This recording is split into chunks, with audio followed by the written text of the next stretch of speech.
Amin. Right. Buka kitab kita sama-sama. Kisah Rasul pasal 16. Hari ini kita masih bahas tentang 33 dasar sukacita orang benar. Kita tidak punya alasan untuk tidak bersukacita. Yang setuju sama saya katakan amin. Nah, kenapa kita selalu punya alasan untuk bersukacita?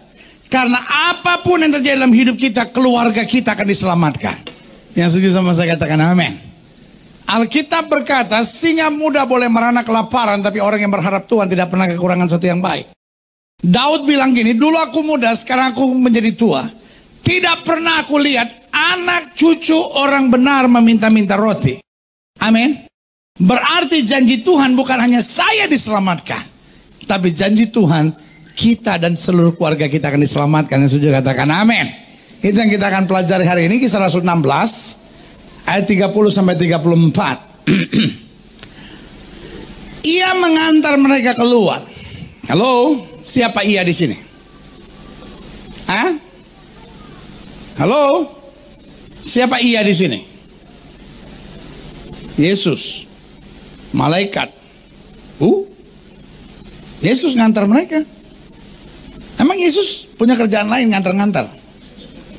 Siapa ia di sini? Paulus dan Silas? Oh ya, Paulus yang ngantar siapa? Siapa ia di sini? Halo, kepala penjara. Ia mengantar mereka keluar. Siapa ia di sini? Kepala penjara. Great. Nah, apa ceritanya? Ceritanya adalah Paulus dan Silas ditangkap. Kenapa ditangkap? No reason. Nggak ada alasannya. Dan saya mau bilang sama saudara, ada banyak terjadi dalam hidup kita without any reason.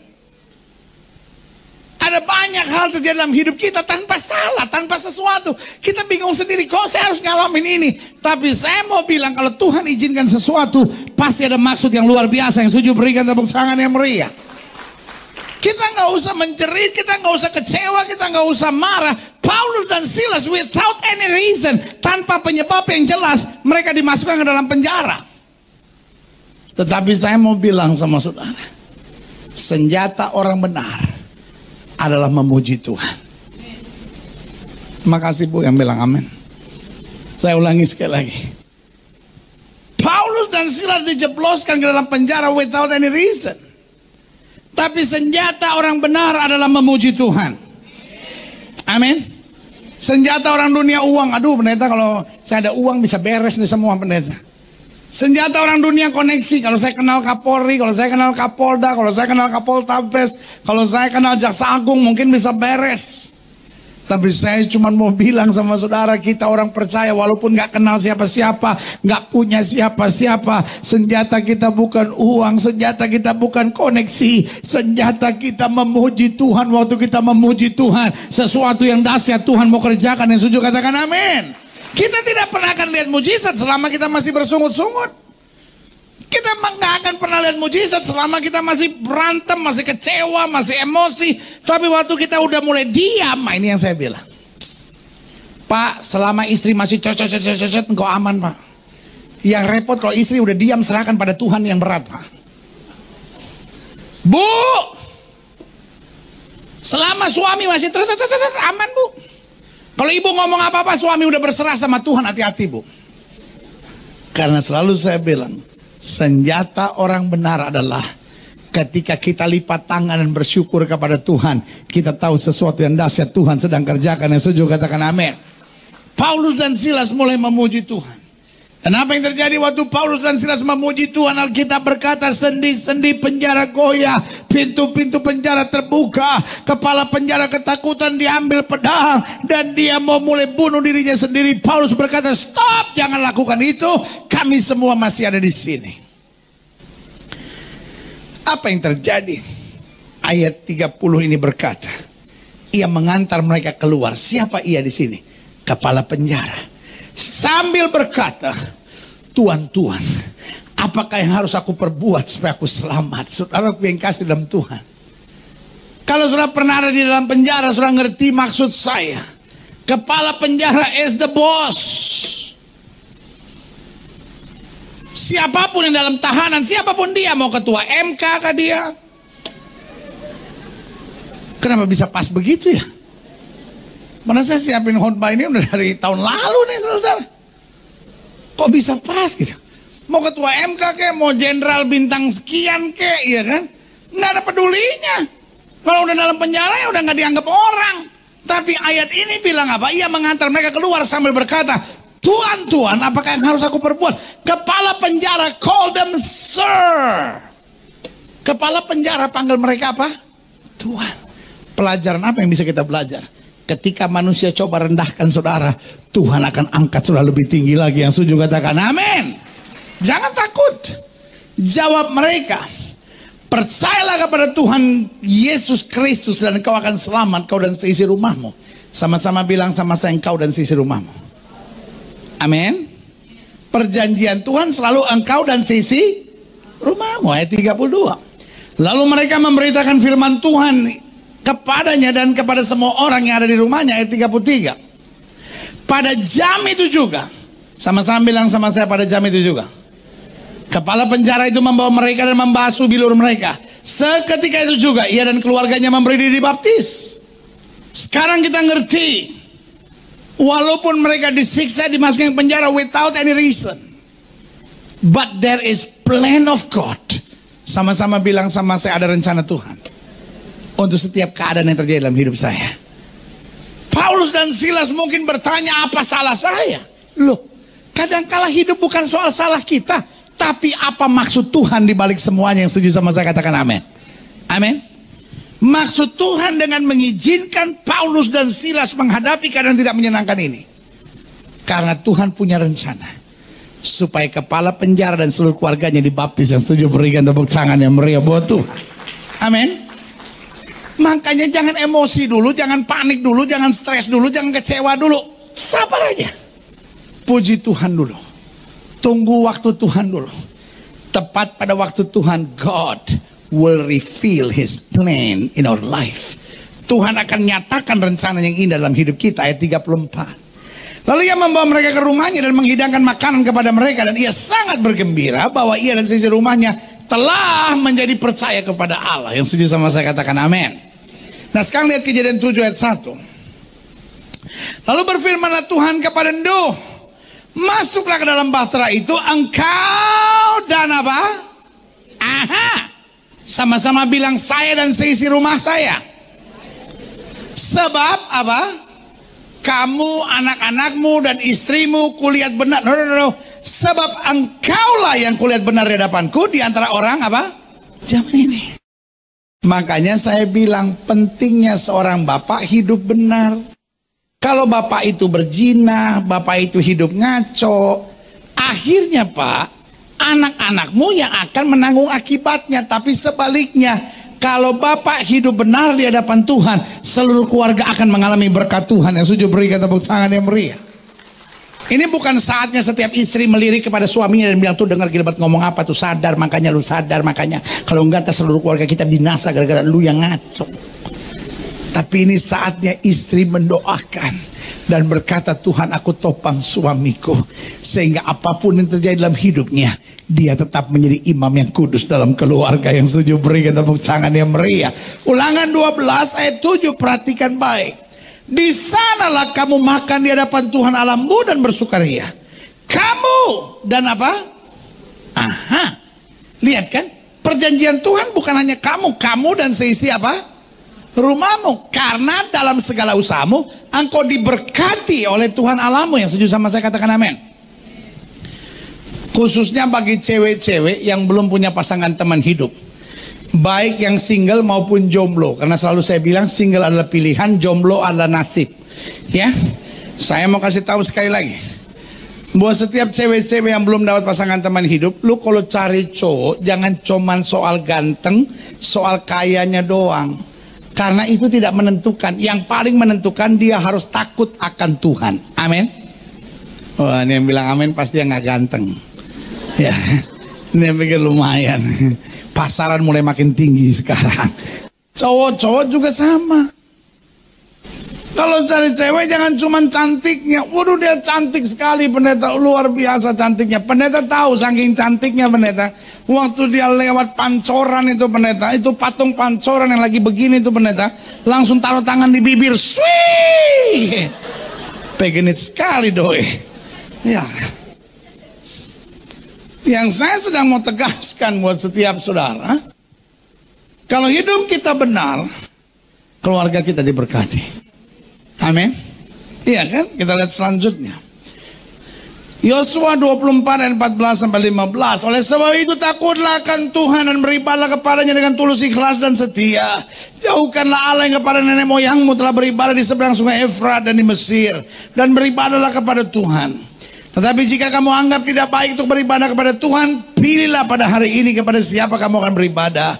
Allah yang kepada nenek moyangmu beribadah di seberang sungai Efrat, atau Allah orang Amori yang negerinya kamu diamin ini. Bagian terakhir kita baca sama-sama. Tetapi aku dan sisi rumahku, kami akan beribadah kepada Tuhan. Amin.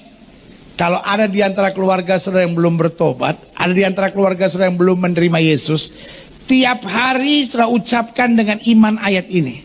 Tetapi aku dan sisi rumahku, kami akan beribadah kepada Tuhan. Amin. Amin.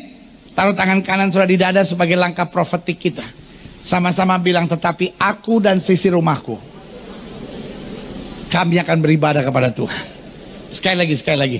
Tetapi aku dan sisi rumahku, kami akan beribadah kepada Tuhan. Sekali lagi, sama-sama bilang, tetapi aku dan sisi rumahku, kami akan beribadah kepada Tuhan. Oh, sekali lagi berikan tepuk tangan yang meriah buat Tuhan. Kita imani. Amin.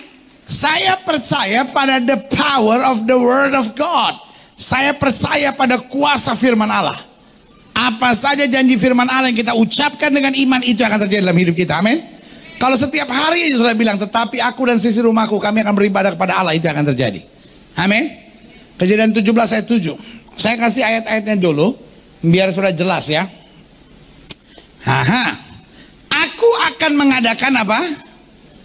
Perjanjian antara aku dan engkau serta keturunanmu turun temurun, menjadi perjanjian yang kekal. Sama-sama bilang sama saya, perjanjian turun temurun. Sama-sama bilang sama saya, perjanjian yang kekal. Supaya aku menjadi Allahmu dan apa? Anak keturunanmu. Nah, begini. Makanya dalam pendahuluan saya tekankan begini. Allah yang kita sembah bukan hanya Allah yang berjanji. Allah saya bukan hanya God of promises. Banyak kita menjadi men and women of promises. Ada banyak kita jadi orang yang cuma berjanji. That's it. Yang paling menyakitkan dalam hidup ini adalah orang-orang yang berjanji dan mengingkari janjinya. Orang-orang yang berjanji dan tidak menggenapi janjinya. But my God is not God of promises. My God is God of covenant. Sama-sama bilang sama saya, perjanjian. Perjanjian beda dengan sekedar berjanji. Kalau sekedar berjanji namanya saya berjanji. Tapi kalau perjanjian, saya mengikat diri saya dengan perjanjian itu. Sehingga kalau saya tidak mengerjakan perjanjian saya akan mendapatkan hukuman buat diri saya sendiri. Halo? Sama-sama bilang sama saya, Allah perjanjian. Amin. Nah, perjanjian Tuhan itu berlaku turun-temurun dan kekal. Itu berarti, satu, dia tidak pernah kerja mendadak. Dia bukan Tuhan yang duduk di sorga nggak ada kerjaan lalu iseng-iseng bilang sama malaikat, "Kat, kita lagi nggak ada kerjaan, bikin apa ya? Berkati Gilbert yuk, ayo." Dia bukan kerja yang mendadak. Alkitab berkata, aku memilih kamu sebelum dunia dijadikan. Amin. Jadi selalu saya bilang gini, masalah kan terjadinya mendadak kan? Halo? Masalah kan terjadinya mendadak kan? Baru karena ada orang ngomongin kita, baru karena ada orang fitnah kita, baru karena kita menghadapi badai, baru karena kita kaya lalu ada orang iri kita, baru karena kita sukses ada orang rancangan yang jahat buat kita. Masalah kan terjadinya mendadak. Mana bisa sesuatu yang mendadak menghancurkan sesuatu yang sudah Tuhan kerjakan kekal. Yang sujud berikan tepuk tangan yang meriah. Amin. Makanya selalu saya bilang iman tuh mesti pakai logika. Kita sederhana aja. Tuhan sudah milih saya kekal kok, rancangan Allah sudah kekal kok buat saya. Amin. Kejahatan dan kekerasan hati Firaun tidak bisa menahan bangsa Israel tetap ada di Mesir. Karena there is plan of God. Ada masanya bangsa umat Allah ini diproses di Mesir. Tapi ada bangsanya mereka keluar dan masuk ke tanah yang berlimpah susu dan madu. Berikan tepuk tangan yang meriah. Jadi yang pertama kita tahu, dia tidak pernah bekerja mendadak. Dan yang kedua, dia tidak pernah bekerja sembarangan. Allah kalau berkati kita bukan seenaknya, dia berkati kita sungguh-sungguh. Yang setuju sama saya katakan amin. Amin. Dan yang ketiga, tidak pernah ada sesuatu yang terjadi secara kebetulan. Kita tunggu aja, kita bersyukur aja. Pasti kita ngerti rencana Tuhan. Amin. Ya, ini gara-gara saya melayani Tuhan, lalu tiba-tiba saya ditangkap, ya kan? Mungkin Paulus dan Silas berpikir gitu. Kebetulan aja tuh ada orang yang gak suka, kebetulan aja ada yang laporin saya. Nggak ada yang kebetulan. Sudah dalam plan of God yang sangat sempurna. Makanya kalau kita menghadapi sesuatu, sabar dulu, tenang dulu, bersyukur dulu sama Tuhan, puji Tuhan dulu. Dan tepat pada masanya baru kita tahu, oh ini toh kenapa Tuhan izinkan ini terjadi. Makanya di end of the day kita tahu apapun yang Tuhan izinkan itu selalu yang terbaik buat kita. Berikan tepuk tangan yang meriah, amin. Selanjutnya, makanya saya catat di sini begini, keluarga merupakan bagian yang sangat penting dalam perjanjiannya. Iya kan? Kalau saudara tanya apa buktinya pendeta, izinkan saya menjelaskan beberapa ayat. Yang pertama, orang benar yang bersih kelakuannya, berbahagialah keturunannya. Amin. Dengan lain kata, orang benar kalau kelakuannya nggak bersih, tetap aja keturunannya berantakan. Makanya kadang-kadang kita bingung, orang gereja kok begitu ya anak-anaknya ya. Karena itu yang saya bilang, orang benar punya tanggung jawab, hidupnya harus bersih. Amin. Suami harus menjadi imam yang kudus dalam keluarga. Istri harus menghormati suami. Amin. Bu, istri harus menghormati suami, amin. Bu, istri harus menghormati suami, amin. Istri harus tunduk pada suami. Istri harus menghormati suaminya, amin. Sorry ya kalau saya ngomong ini ya, Bu. Bu, sorry ya Bu ya. Istri yang tidak bisa menghormati suami adalah istri yang tidak akan pernah dihargai oleh anak-anaknya. Istri yang tidak bisa menghormati suami tidak akan dihargai oleh anak-anaknya. Kalau saudara tanya sama saya, kenapa begitu pendeta? Karena perbuatan lebih kuat daripada perkataan. Saudara boleh bilang, kamu mesti hormati mama karena sorga di bawah telapak kaki mama. Anak lihat kaki mama kayak jahe begitu, kayak goraka gitu. Ini lihat kaki DP mama rupa goraka begitu. Goraka tahu goraka jahe. Mana ada sorga di bawah goraka?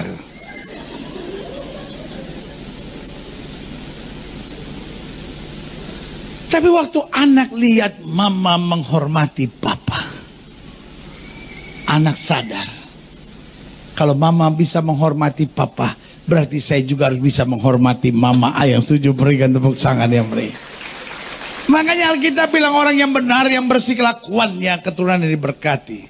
Keluaran 20 ayat 5 sampai 6. Jangan sujud menyembah kepadanya atau beribadah kepadanya. Dikatakan apa? Sebab aku Tuhan Allahmu adalah apa?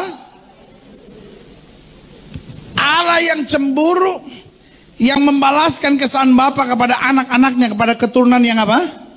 Ketiga dan keempat dari orang-orang yang membenci aku. Ayat 6. Tetapi aku menunjukkan kasih setia kepada beribu-ribu orang, yaitu mereka yang mengasihi aku dan yang berpegang pada apa?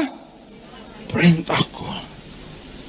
Jadi kalau papa dan mama berzina, papa dan mama menyembah berhala, papa dan mama hidup jauh dari Tuhan, keturunan ketiga sampai keempat harus menanggung akibatnya.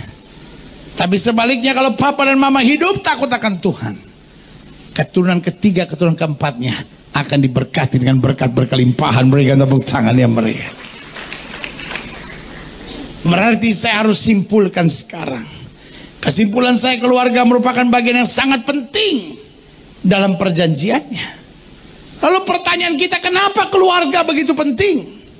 Saya punya 4 alasannya. Yang pertama, karena keluarga adalah benteng pertahanan. Sama-sama bilang sama saya, keluarga adalah benteng pertahanan. Benteng pertahanan terhadap narkoba bukanlah hukuman mati. Benteng pertahanan terhadap narkoba bukanlah penjara. Tapi benteng pertahanan terhadap narkoba adalah keluarga yang bahagia. Amin. Dari keluarga yang bahagia tidak dijumpai papa yang lari ke narkoba. Dari keluarga yang bahagia tidak dijumpai mama yang lari ke narkoba. Dari keluarga yang bahagia tidak dijumpai anak-anak muda yang lari ke narkoba.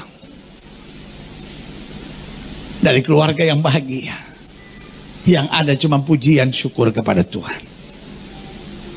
Karena itu, as your pastor, sebagai gembala saudara, kalau saya boleh beri PR kepada setiap saudara, PR saya buat setiap suami, PR saya buat setiap istri, PR saya buat setiap orang-orang muda, pastikan kita bangun keluarga kita bahagia.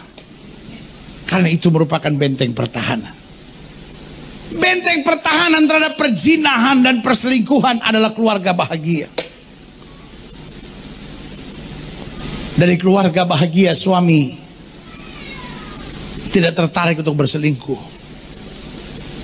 Meskipun ada cewek yang mau mengganggu, ini loh Pak, ini kan gimana ya Pak? Dalam hati lakinya, acuh, lu masih jauh di bawah bini gue.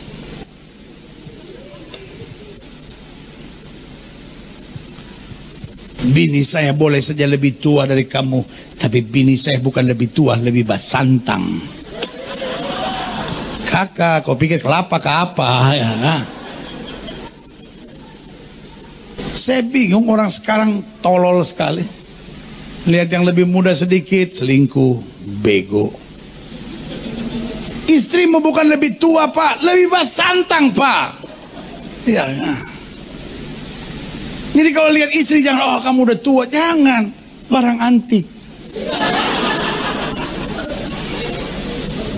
Betul. Rolex keluaran terbaru sama Rolex tahun 1899 lebih mahal yang 1899. Kenapa? Antik. Udah gak keluar lagi. Nanti malam tatap istrimu dan berkata, sayang kau antik, model kayak kau sudah tidak keluar lagi. Kalau istrimu sudah tua jangan disia-siakan barang antik saudara. Saudara nonton gak waktu 17 Agustus? Ya kan? Ada bendera yang dikibarkan, ada bendera yang tidak boleh dikibarkan. Kenapa? Itu bendera pusaka. Begitu dijaga luar biasa.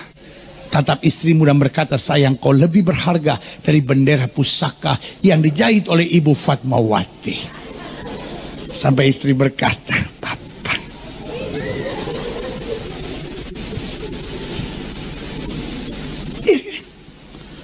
Keluarga bahagia merupakan benteng pertahanan yang pertama dari narkoba.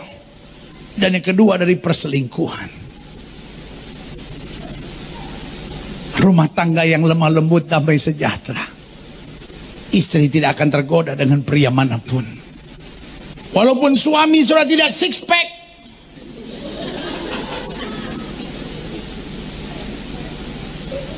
Apa? One ball.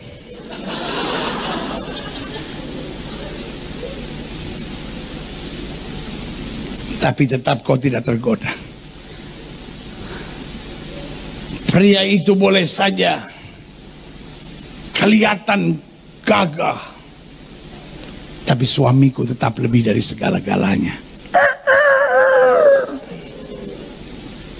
Benteng pertahanan. Anak-anak tidak akan lakukan hubungan seks sebelum nikah. Karena dari keluarga bahagia, anak-anak juga punya ikatan moral yang luar biasa. Yang setuju berikan tepuk tangan ya mereka. Yang ketiga, keluarga bahagia juga merupakan benteng pertahanan terhadap segala bentuk korupsi.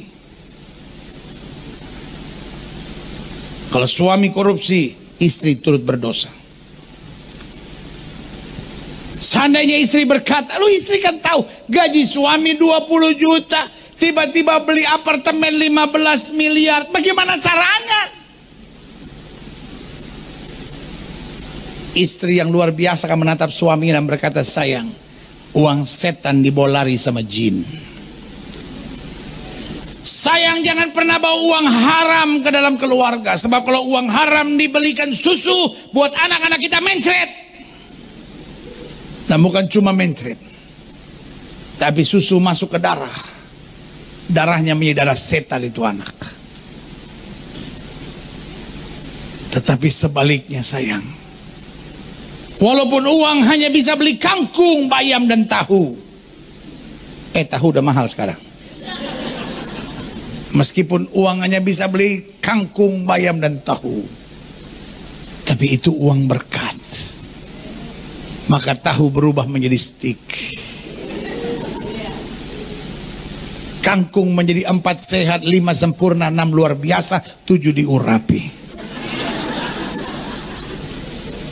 Walaupun kalau sore tidak bisa makan camilan, 10, 11.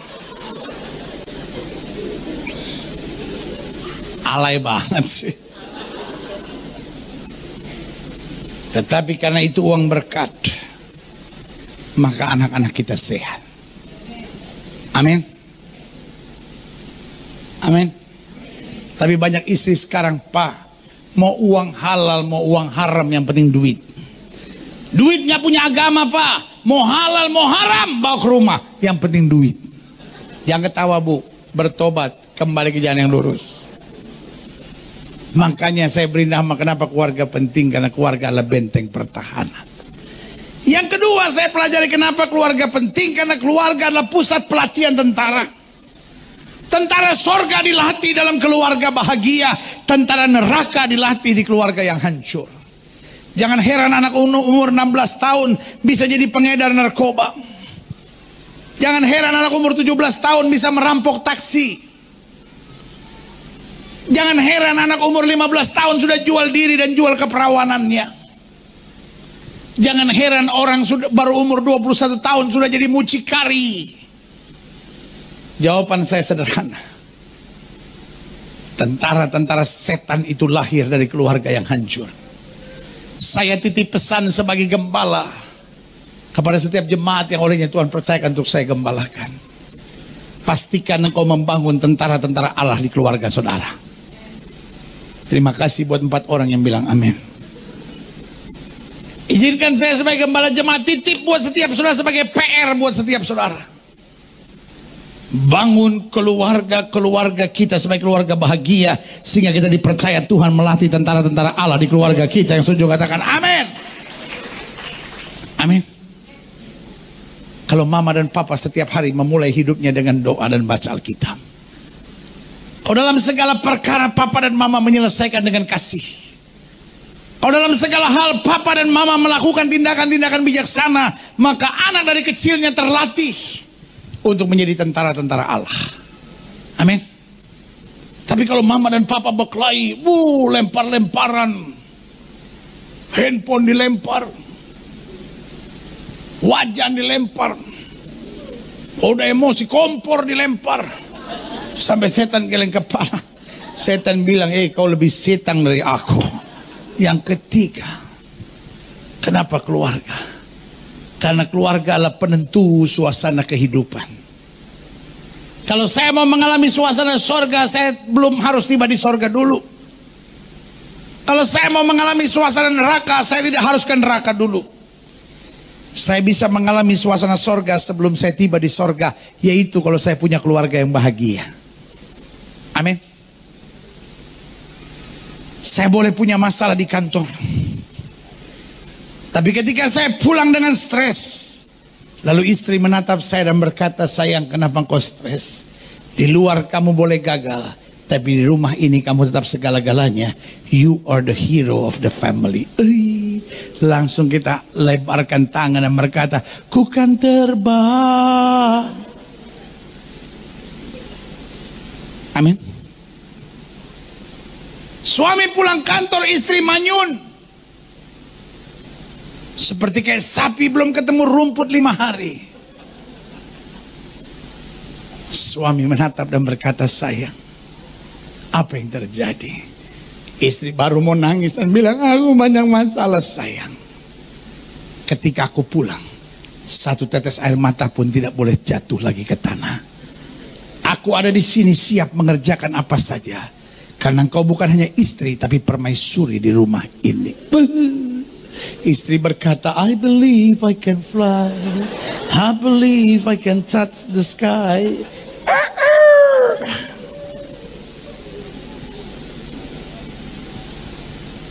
Tidak ada kebahagiaan yang lebih bahagia daripada kebahagiaan keluarga.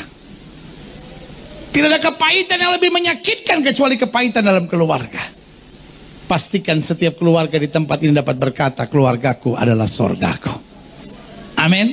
Yang keempat, kenapa keluarga adalah penentu generasi? Makanya selalu saya bilang senjata setan di akhir zaman sedang diarahkan kepada keluarga. Kenapa setan serius sekali menghancurkan keluarga? Kalau keluarga hancur, generasi hancur. Setan tidak perlu hancurkan setiap orang, setan cukup hancurkan keluarga. Waktu keluarga hancur, generasi hancur.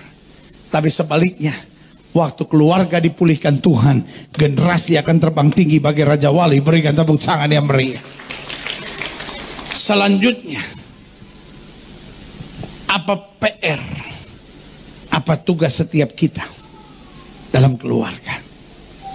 Kalau sudah tanya sama saya, bukankah dasar sukacita kita setiap keluarga kita pasti diselamatkan? Kalau begitu apa peran saya, apa tugas saya? Yang pertama, tugas kita harus jadi, setiap kita harus jadi pelaku firman dalam keluarga, dalam kapasitasnya masing-masing. Kita nggak usah saling menuntut. Suami saya dong harus begini, istri saya dong harus begini, anak-anak saya dong harus begini, mertua saya dong harus begini, menantu saya dong harus begini. Masing-masing jadi pelaku firman sesuai dengan kapasitasnya. Sama-sama bilang sama saya, kebahagiaan keluarga tergantung saya. Halo? Sama-sama bilang sama saya, kebahagiaan keluarga tergantung saya. Kebahagiaan keluarga bukan tergantung dompet. Amin. Kebahagiaan keluarga bukan tergantung buku tahapan BCA kita.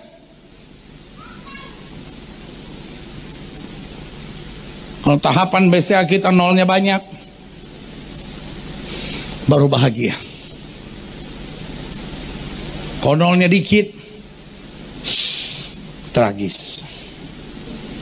Setiap kali saya baca buku ini selalu saya menangis. Orang tanya, buku apa sih yang lu baca? Tahapan BCA. Akhirnya selalu menyedihkan. Kebahagiaan keluarga kita bukan tergantung saya bisa ke Bali atau bisa ke Singapura, bisa ke Paris, bisa ke Hong Kong atau bisa ke New York. Kebahagiaan keluarga kita tergantung saya. Sama-sama bilang, kebahagiaan keluarga saya tergantung saya. Tapi suami saya kasar, pendeta. Saya selalu bilang, suami boleh salah, istri boleh salah, tapi tergantung kita. Amin. Suami salah, kita ngotot, rumah tangga bisa bahagia nggak? Suami salah, kita ampuni, dan kita bilang, sayang, semua orang bisa salah. Yang penting bukan apa kesalahan yang kau kerjakan, yang penting bagaimana kita ke depannya memperbaiki, memandang ke depan. Suami sampai menatapmu dan berkata, sayang, engkaukah malaikat itu? Enggak, Pak, aku manusia biasa. Aku cuma seorang istri yang sayang sama kamu. Kamu segalanya buat aku. I love you, my dear. Suami salah tapi rumah tangga bahagia. Amin. Kalau dasarnya sikap kita udah gak benar, rumah tangga gak bisa bahagia. Bu, dengar nih, Bu. Suami masuk rumah, Bu, pulang kantor senyum-senyum, Bu, bersiul-siul. Rumah tangga bahagia nggak, Bu? Halo? Rumah tangga bahagia nggak, Bu? Belum tentu. Kalau ternyata sikap salah menghadapinya, bisa kacau juga rumah tangga. Suami pada pulang bersiul-siul, istri langsung bilang gini, lu tuh ya, kalau lu bersiul-siul pasti lu habis main cewek, lu, gue udah tahu lu. Perek mana lagi yang lu buntingin sekarang? Langsung bilang, gua gampar lu, bener lu. Lu dasar perempuan, bacot lu, bacot pasar lu, bener-bener bacot pinggiran jalan lu, dasar lu. Gua gak tahan lagi punya bini kayak lu. Heh, lu tuh kata lu bener kan, lu bener kan? Gua tunggu aja bentar lagi kabarnya, pasti dia bunting kalau begini. Sorry ya, lu gak kelas banget buat gue. Mungkin cuma sampai di sini aja. Bukan gua gak sayang lu, gua gak tahan bacot. Bacot lu kayak duri landak, tajam, jeter. Orang kok dasar kitanya nggak bener, bagaimanapun akhirnya juga nggak bener. Ngerti nggak mau saya? Halo. Sebaliknya nih, suami pulang, istri senyum, hai sayang, baru pulang ya. Udah lo nggak usah hai sayang tuh. Kalau senyum-senyum gue udah tahu lo, pasti lo mau minta duit kan, Lu dasar hidup lu cuma mikirin duit aja. Kok papa tega ya? Aku cuma ngomong baik-baik pak. Kok papa jawabannya begitu? Aku bukan pelacur pinggir jalan pak, yang cuma cari duit aja. Aku tuh istri pak, istri. Diam lo, air mata buaya lu. Cukup pak, cukup. Kalau memang tidak lagi bisa dipertahankan, mungkin perceraian udah merupakan jalan yang baik. Sorry ya, saya bertahun-tahun harus menghadapi rumah tangga yang mau bercerai. Kadang-kala gue gemes ngelihatnya, bener. Kadang-kala dua-duanya pengen gue tempeleng satu-satu, bener. Bener saya ngomong apa adanya. Kadang-kala rumah tangga ribut untuk hal sepele banget gitu. Kadang-kala untuk hal yang silly banget gitu. Kadang-kala dalam hati udah pada tua-tua kelakuan kayak anak kecil, bener. Kadang-kala kalau saya selidiki mulainya itu norak gitu. Norak banget gitu. Dalam hati cuma gituan aja diributin. Bener. Makanya kebahagiaan rumah tangga tidak tergantung suami, tidak tergantung istri, tergantung saya. Amin. Pak, istrimu lagi marah-marah nih pak. Tergantung saudara kan mau bikin kacau atau mau bikin damai. Istri lagi marah-marah, kau diam aja sebentar. Habis itu tetap dia dan bilang, sayang itu aku bangga dari kamu, karunia berkata-kata kamu berkelimpah. Jangan kamu pikir kalau kamu marah-marah aku tambah sedih, aku gemes lihat kamu. I love you more than ever, ya kan? Istri juga salah tingkah kalau begitu langsung, apa-apaan sih? Ini aneh aja papa. Ih papi. Ngerti gak mau saya? Semua suami bilang sama saya, kalau istri saya ngaco, ayo pak. Semua suami bilang sama saya, kalau istri saya ngaco, saya jangan ikut ngaco. Jangan ketawa-ketawa pak. Kalau istri saya gila, saya jangan ikut gila. Iya kan kadang-kadang istri kadang-kadang gila dia. Jangan ikut gila. Kalau dia gila, engkau jadi dokter rumah sakit jiwa. Iya kan?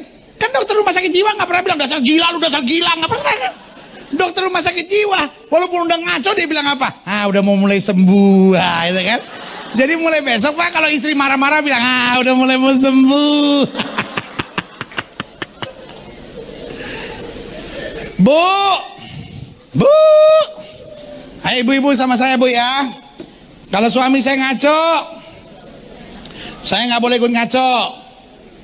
Kalau suami saya gila, saya nggak boleh ikut gila. Amin. Karena kebahagiaan rumah tangga di tangan saya. Semua menantu-menantu bilang sama saya, kalau mertua saya gila, biarin aja. Dosa lu. Semua menantu-menantu bilang sama saya, kalau mertua saya gila, saya jangan ikut gila. Sekarang semua mertua-mertua, kalau menantu saya susah, saya harus bantu segera. Kok beda meneta?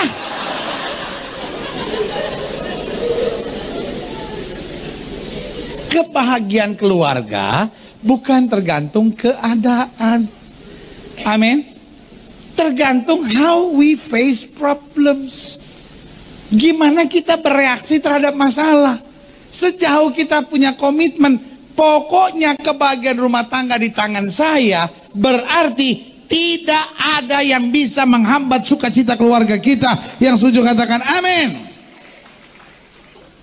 Yang kedua, apa tugas setiap kita? Menghadirkan Kristus di keluarga kita. Jadi kalau ada keluarga kita yang belum bertobat, gak perlu dikhotbahkan. Amin. Tapi saya udah ngomong sama istri saya sampai bebusa. Saya udah ngomong sama istri saya, suami saya, sampai bebusa. Saya udah ngomong sama anak-anak saya sampai bebusa. Kemarin ada iklan baru di TV, bunyinya begini, makin sedikit busanya makin cepat bersihnya. Tidak ada suami yang bisa bertobat karena busa saudara itu. Halo?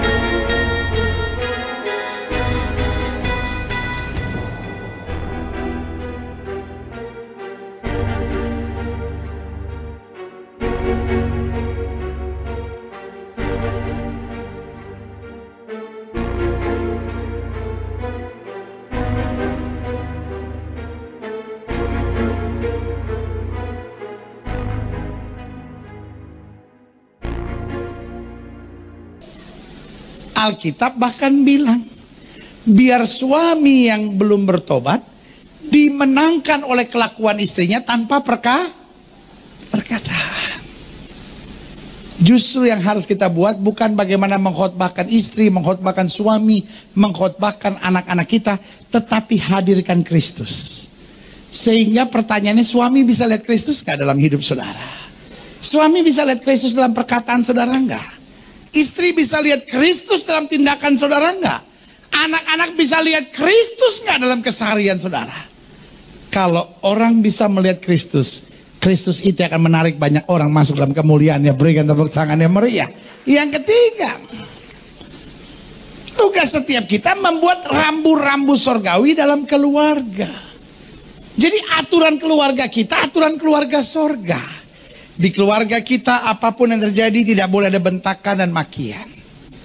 Di keluarga kita apapun yang terjadi kita mulai setiap hari dengan doa dan baca Alkitab. Di keluarga kita apapun yang terjadi, never put people down, selalu put people up, lift people up. Di keluarga kita tidak boleh ada kata-kata yang merendahkan martabat orang, tapi harus memberi semangat. Di keluarga kita nggak boleh ada pementingan diri sendiri. Di keluarga kita nggak boleh ada seenaknya. Nah itu, ketika rambu-rambu di keluarga kita jelas, apa yang terjadi? Keluarga kita mengarah kepada rencana Tuhan yang sempurna. Amin. Jangan sebaliknya. Dad is always right. Papa selalu benar. Tapi kalau rambunya jelas, siapapun yang salah harus minta maaf. Anak juga lihat, iya ya papa salah, papa minta maaf sama mama. Iya ya, papa salah sama kita, papa minta maaf sama anak-anak. Jadi anak-anak juga kalau udah salah nggak ngotot, karena memang rambu di rumah kita, yang salah nggak boleh ngotot, yang salah harus say sorry. Tapi kadang-kala kan enggak, anak-anak kalau salah harus minta maaf. Kalau papa salah, wah papa berkelit. Mama, wah kalau anak-anak salah harus minta maaf. Tapi kalau mama salah, mama berkelit kesalahan. Nah, itu dia. Itu bukan rambu, itu enaknya dewe, saudara-saudara. Mulai hari ini, ayo bangun rambu-rambu surgawi dalam keluarga. Ini loh keluarga kita berlaku itu semua. Papa yang merokok tidak bisa menyuruh anak-anaknya berhenti merokok. Kamu jangan ngerokok ya. Nanti kanker paru-paru kayak papa. Tapi kalau rambu-rambu surgawi jelas dalam keluarga, maka keluarga kita juga menuju suasana surga. Haleluya. Yang keempat, yang terakhir, apa tugas setiap kita? Buang kebiasaan keegoisan dalam keluarga. Kebiasaan untuk gak peduli sama perasaan istri, gak peduli dengan kebutuhan anak-anak, Gak peduli dengan kepentingan anak-anak. Kamu masa anak kemarin sore masih anak ingusan, tahu apa kamu? Ketika masing-masing merasa saya saja yang penting, ini repot. Tapi ketika keluarga kita ada untuk saling memperhatikan, maka berlaku firman, aku dan sisi keluargaku melayani Tuhan. Amin. Hari ini kita sudah terima tubuh dan darah Kristus. Apa artinya Yesus mati buat kita? Yesus mengadakan perjanjian dengan kita. Bukan hanya saya yang diselamatkan, tapi setiap kita percaya, aku dan seisi keluargaku, aku melayani Tuhan. Berikan tepuk tangan yang meriah buat Tuhan.